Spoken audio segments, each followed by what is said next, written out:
شروع اللہ کا نام لے کر جو بڑا مہربان نہایت رحم والا ہے۔ سب تعریف اللہ ہی کو ہے جس نے اپنے محبوب بندے محمد صلی اللہ علیہ وآلہ وسلم پر یہ کتاب نازل کی اور اس میں کسی طرح کی کجی اور پیچیدگی نہ رکھی، بلکہ سیدھی اور سلیس اتاری تاکہ لوگوں کو عذاب سخت سے جو اس کی طرف سے آنے والا ہے ڈرائے، اور مومنوں کو جو نیک عمل کرتے ہیں خوشخبری سنائے کہ ان کے لیے ان کے کاموں کا نیک بدلہ یعنی بہشت ہے جس میں وہ ہمیشہ رہیں گے، اور ان لوگوں کو بھی ڈرائے جو کہتے ہیں کہ اللہ نے کسی کو بیٹا بنا لیا ہے۔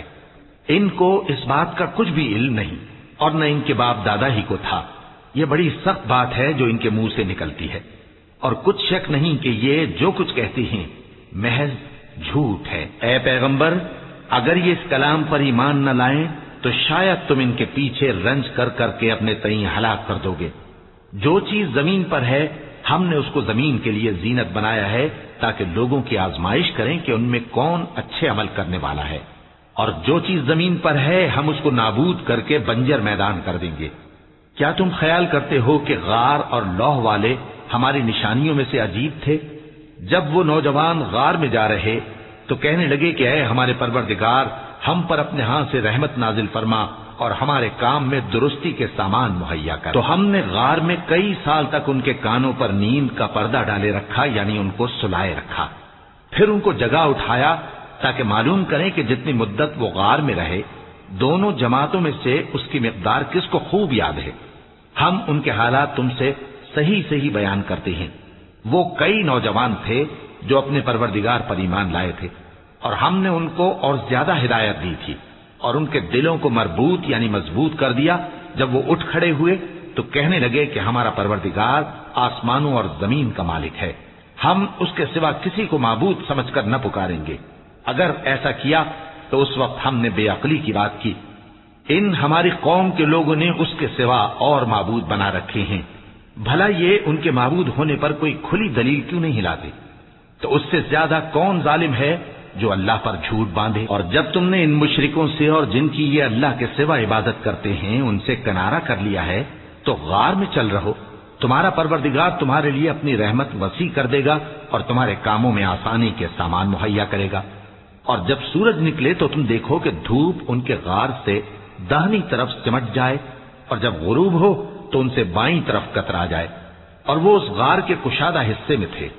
یہ اللہ کی نشانیوں میں سے ہیں، جس کو اللہ ہدایت دے وہ ہدایت یاب ہے، اور جس کو گمراہ رہنے دے تو تم اس کے لیے کوئی دوست راہ بتانے والا نہ پاؤ گے۔ اور تم ان کے متعلق خیال کرو کہ وہ جاگ رہے ہیں حالانکہ وہ سوتے ہیں، اور ہم ان کو دائیں اور بائیں کروٹ بدلاتے تھے، اور ان کا کتا چوکھٹ پر دونوں ہاتھ پھیلائے ہوئے تھا۔ اگر تم ان کو جھانک کر دیکھتے تو پیٹ پھیر کر بھاگ جاتے اور ان سے دہشت میں آ جاتے۔ اور اسی طرح ہم نے ان کو اٹھایا تاکہ آپس میں ایک دوسرے سے دریافت کریں۔ ایک کہنے والے نے کہا کہ تم یہاں کتنی مدت رہے؟ انہوں نے کہا کہ 1 دن یا اس سے بھی کم۔ انہوں نے کہا کہ جتنی مدت تم رہے ہو تمہارا پروردگار ہی اس کو خوب جانتا ہے، تو اپنے میں سے کسی کو یہ روپیہ دے کر شہر بھیجو، وہ دیکھے کہ نفیس کھانا کون سا ہے تو اس میں سے کھانا لے آئے، اور احتیاط سے آئے جائے اور تمہارا حال کسی کو نہ بتائے۔ اگر وہ تم پر دسترس پا لیں گے تو تمہیں سنسار کر دیں گے یا پھر اپنے مذہب میں داخل کر لیں گے، اور اس وقت تم کبھی فلاح نہیں پاؤ گے۔ اور اسی طرح ہم نے لوگوں کو ان کے حال سے خبردار کر دیا تاکہ وہ جانیں کہ اللہ کا وعدہ سچا ہے، اور یہ کہ قیامت جس کا وعدہ کیا جاتا ہے اس میں کچھ شک نہیں۔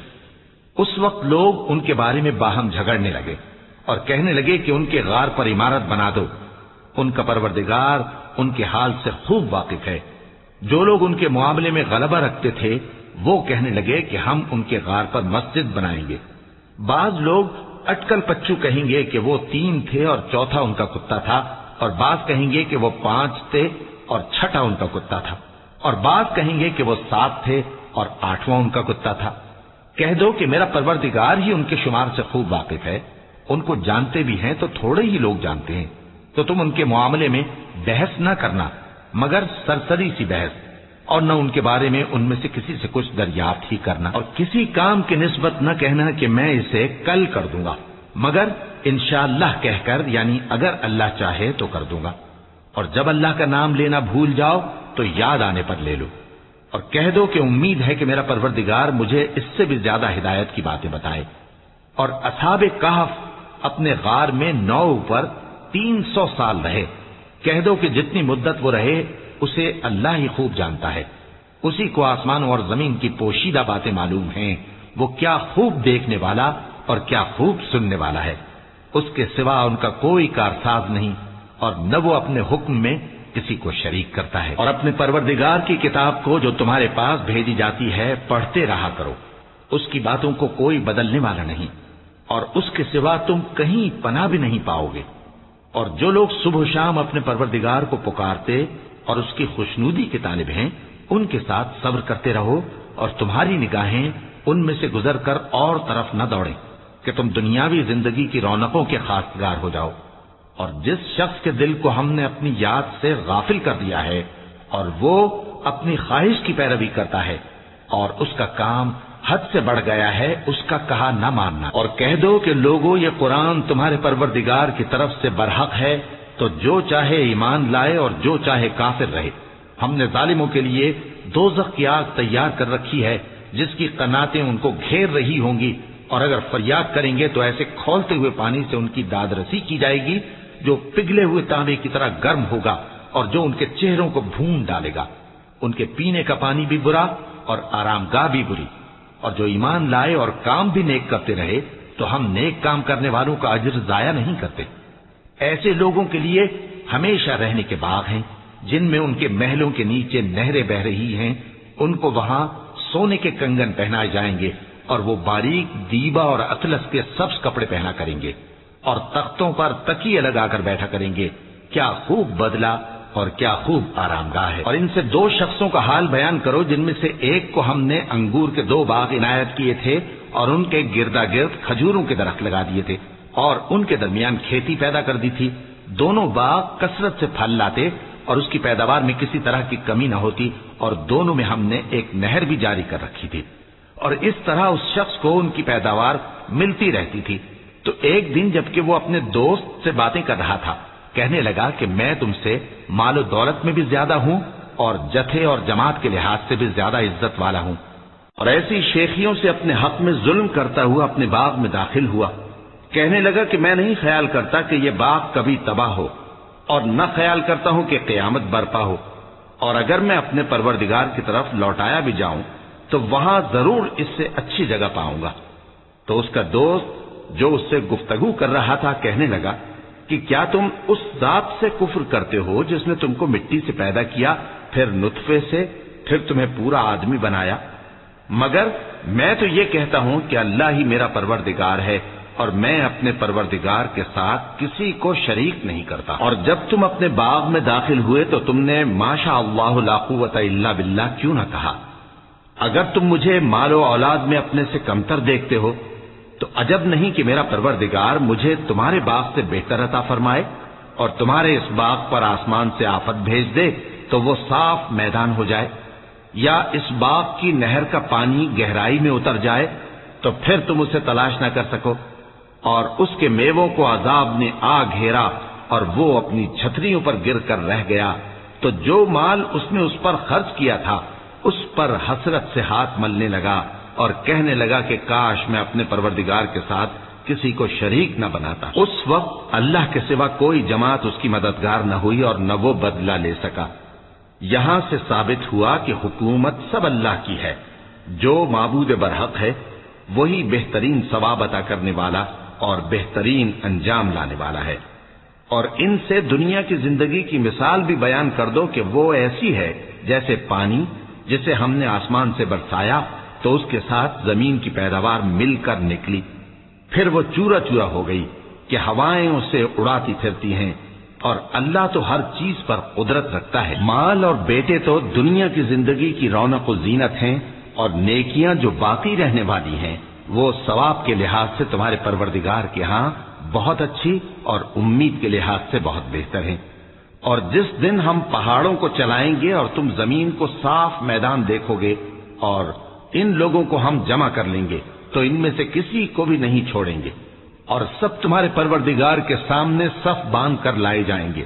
تو ہم ان سے کہیں گے کہ جس طرح ہم نے تم کو پہلی بار پیدا کیا تھا اسی طرح آج تم ہمارے سامنے آئے، لیکن تم نے تو یہ خیال کر رکھا تھا کہ ہم نے تمہارے لیے قیامت کا کوئی وقت مقرر ہی نہیں کیا، اور اعمال کی کتاب کھول کر رکھی جائے گی تو تم گناہگاروں کو دیکھو گے کہ جو کچھ اس میں لکھا ہوگا اس سے ڈر رہے ہوں گے، اور کہیں گے ہائے شامت، یہ کیسی کتاب ہے کہ نہ چھوٹی بات کو چھوڑتی ہے نہ بڑی کو، کوئی بات بھی نہیں مگر اسے لکھ رکھا ہے، اور جو جو عمل کیے ہوں گے سب کو حاضر پائیں گے، اور تمہارا پروردگار کسی پر ظلم نہیں کرے گا۔ اور جب ہم نے فرشتوں کو حکم دیا کہ آدم کو سجدہ کرو تو سب نے سجدہ کیا مگر ابلیس نے نہ کیا، وہ جنات میں سے تھا تو اپنے پروردگار کے حکم سے باہر ہو گیا۔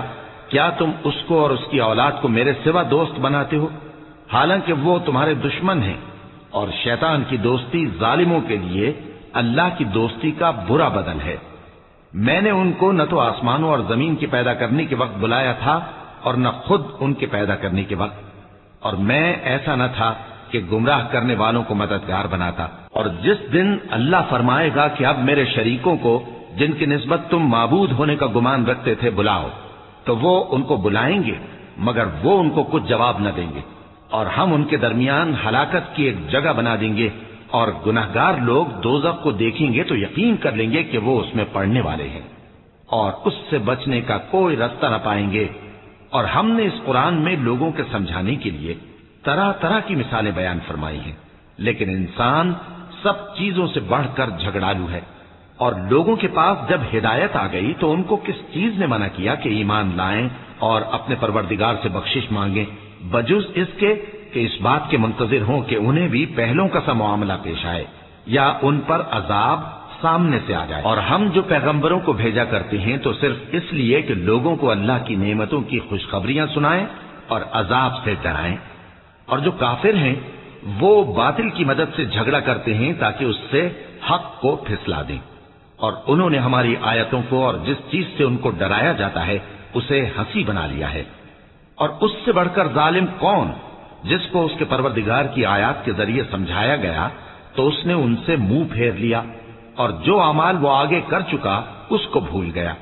ہم نے ان کے دلوں پر پردے ڈال دیے کہ اسے سمجھ نہ سکیں، اور کانوں میں ثقل پیدا کر دیا ہے کہ سن نہ سکیں، اور اگر تم ان کو رستے کی طرف بلاؤ تو کبھی رستے پر نہ آئیں گے، اور تمہارا پروردگار بخشنے والا صاحب رحمت ہے۔ اگر وہ ان کے کرتوتوں پر ان کو پکڑنے لگے تو ان پر جھٹ عذاب بھیج دے، مگر ان کے لیے ایک وقت مقرر کر رکھا ہے کہ اس کے عذاب سے کوئی پناہ کی جگہ نہ پائیں گے۔ اور یہ بستیاں جو ویران پڑی ہیں، جب انہوں نے کفر کر کے ظلم کیا تو ہم نے ان کو تباہ کر دیا، اور ان کی تباہی کے لیے ایک وقت مقرر کر دیا تھا۔ اور جب موسیٰ نے اپنے شاگرد سے کہا کہ جب تک میں دو دریاؤں کے ملنے کی جگہ نہ پہنچ جاؤں ٹلنے کا نہیں، خاص صدیوں چلتا رہوں، پھر جب وہ دونوں ان دریاؤں کے سنگم پر پہنچے تو اپنی مچھلی بھول گئے، پھر اس مچھلی نے دریا میں سرنگ کی طرح اپنا راستہ بنا لیا۔ جب آگے چلے تو موسیٰ نے اپنے شاگرد سے کہا کہ ہمارا کھانا لاؤ، اس سفر سے ہم کو بہت تکان ہو گئی ہے۔ اس نے کہا کہ بھلا آپ نے دیکھا کہ جب ہم نے اس چٹان کے پاس آرام کیا تھا تو میں مچھلی وہیں بھول گیا، اور مجھے آپ سے اس کا ذکر کرنا شیطان نے بھلا دیا، اور اس مچھلی نے عجیب طرح سے دریا میں اپنا راستہ بنایا۔ موسیٰ نے کہا یہی تو وہ مقام ہے جسے ہم تلاش کرتے تھے، تو وہ اپنے پاؤں کے نشان دیکھتے دیکھتے لوٹ گئے۔ وہاں انہوں نے ہمارے بندوں میں سے ایک بندہ دیکھا جس کو ہم نے اپنے ہاتھ سے رحمت خاص سے نوازا تھا، اور اپنے پاس سے ایک خاص علم بخشا تھا۔ موسیٰ نے ان سے جن کا نام خضر تھا کہا کہ جو علم اللہ کی طرف سے آپ کو سکھایا گیا ہے، اگر آپ اس میں سے مجھے کچھ بھلائی کی باتیں سکھائیں تو میں آپ کے ساتھ رہوں۔ خضر نے کہا کہ تم میرے ساتھ رہ کر صبر نہیں کر سکو گے، اور جس بات کی تمہیں خبر ہی نہیں اس پر صبر کر بھی کیسے سکتے ہو؟ موسیٰ نے کہا اللہ نے چاہا تو آپ مجھے صابر پائیے گا، اور میں آپ کے ارشاد کے خلاف نہیں کروں گا۔ خضر نے کہا اگر تم میرے ساتھ رہنا چاہو تو شرط یہ ہے مجھ سے کوئی بات نہ پوچھنا جب تک میں خود اس کا ذکر تم سے نہ کروں۔ تو دونوں چل پڑے، یہاں تک کہ جب کشتی میں سوار ہوئے تو خضر نے کشتی کو پھاڑ ڈالا۔ موسیٰ نے کہا کیا آپ نے اس کو اس لیے پھاڑا ہے کہ سواروں کو غرق کر دی؟ یہ تو آپ نے بڑی عجیب بات کی۔ پناہ مانگتا ہوں میں اللہ کی شیطان مردود سے۔ شروع اللہ کا نام لے کر جو بڑا مہربان نہایت رحم والا ہے۔ خضر نے کہا کیا میں نے نہیں کہا تھا کہ تم میرے ساتھ صبر نہ کر سکو گے؟ موسیٰ نے کہا کہ جو بھول مجھ سے ہوئی اس پر مواخذہ نہ کیجیے اور میرے معاملے میں مجھ پر مشکل نہ ڈالیے۔ پھر دونوں چلے، یہاں تک کہ رستے میں ایک لڑکا ملا تو خضر نے اسے مار ڈالا۔ موسیٰ نے کہا کہ آپ نے ایک بے گناہ شخص کو ناحق بغیر قصاص کے مار ڈالا، یہ تو آپ نے بری بات کی۔ خضر نے کہا کیا میں نے نہیں کہا تھا کہ تم سے میرے ساتھ صبر نہیں ہو سکے گا؟ انہوں نے کہا کہ اگر میں اس کے بعد پھر کوئی بات پوچھوں یعنی اعتراض کروں تو مجھے اپنے ساتھ نہ رکھیے گا کہ آپ میری طرف سے عذر کے قبول کرنے میں حد کو پہنچ گئے ہیں۔ پھر دونوں چلے، یہاں تک کہ گاؤں والوں کے پاس پہنچے اور ان سے کھانا طلب کیا۔ انہوں نے ان کی ضیافت کرنے سے انکار کیا۔ پھر انہوں نے وہاں ایک دیوار دیکھی جو گرا چاہتی تھی تو خضر نے اس کو سیدھا کر دیا۔ موسیٰ نے کہا کہ اگر آپ چاہتے تو ان سے اس کا معاوضہ لے لیتے تاکہ کھانے کا کام چلتا۔ خضر نے کہا کہ اب مجھ میں اور تم میں علیحدگی، مگر جن باتوں پر تم صبر نہ کر سکے میں ان کا تمہیں بھید بتائے دیتا ہوں کہ وہ جو کشتی تھی غریب لوگوں کی تھی جو دریا میں محنت کر کے یعنی کشتیاں چلا کر گزارا کرتے تھے، اور ان کے سامنے کی طرف ایک بادشاہ تھا جو ہر اچھی کشتی کو زبردستی چھین لیتا تھا، تو میں نے چاہا کہ اسے عیبدار کر دوں تاکہ وہ اسے غصب نہ کر سکے۔ اور وہ جو لڑکا تھا اس کے ماں باپ دونوں مومن تھے، ہمیں اندیشہ ہوا کہ وہ بڑا ہو کر بد کردار ہوگا تو کہیں ان کو سرکشی اور کفر میں نہ پھنسا دے، تو ہم نے چاہا کہ ان کا پروردگار اس کی جگہ ان کو اور بچہ عطا فرمائے جو اخلاقی پاکیزگی میں بہتر اور محبت میں زیادہ قریب ہو۔ اور وہ جو دیوار تھی سو 2 یتیم لڑکوں کی تھی جو شہر میں رہتے تھے، اور اس کے نیچے ان کا خزانہ دفن تھا، اور ان کا باپ ایک نیک آدمی تھا۔ تو تمہارے پروردگار نے چاہا کہ وہ اپنی جوانی کو پہنچ جائیں اور پھر اپنا خزانہ نکالیں۔ یہ تمہارے پروردگار کی مہربانی ہے، اور یہ کام میں نے اپنی طرف سے نہیں کیے، یہ ان باتوں کی حقیقت ہے جن پر تم صبر نہ کر سکے۔ اور تم سے ذوالقرنین کے بارے میں دریافت کرتے ہیں، کہہ دو کہ میں اس کا کسی قدر حال تمہیں پڑھ کر سناتا ہوں۔ ہم نے اس کو زمین میں بڑا اقتدار دیا تھا اور ہر طرح کا سامان اس کو عطا کیا تھا، تو اس نے ایک سفر کا سامان کیا، یہاں تک کہ جب سورج کے غروب ہونے کی جگہ پہنچا تو اسے ایسا پایا کہ ایک کیچڑ والے چشمے میں ڈوب رہا ہے، اور اس چشمے کے پاس ایک قوم دیکھی۔ ہم نے کہا ذوالقرنین تم ان کو خواہ تکلیف دو خواہ ان کے بارے میں بھلائی اختیار کرو، دونوں باتوں کی تم کو قدرت ہے۔ ذوالقرنین نے کہا کہ جو کفر و بد کرداری سے ظلم کرے گا اسے ہم سزا دیں گے، پھر وہ اپنے پروردگار کی طرف لوٹایا جائے گا تو وہ بھی اسے بڑا عذاب دے گا، اور جو ایمان لائے گا اور عمل نیک کرے گا اس کے لیے بہت اچھا بدلہ ہے، اور ہم اپنے معاملے میں اس سے نرم بات کہیں گے۔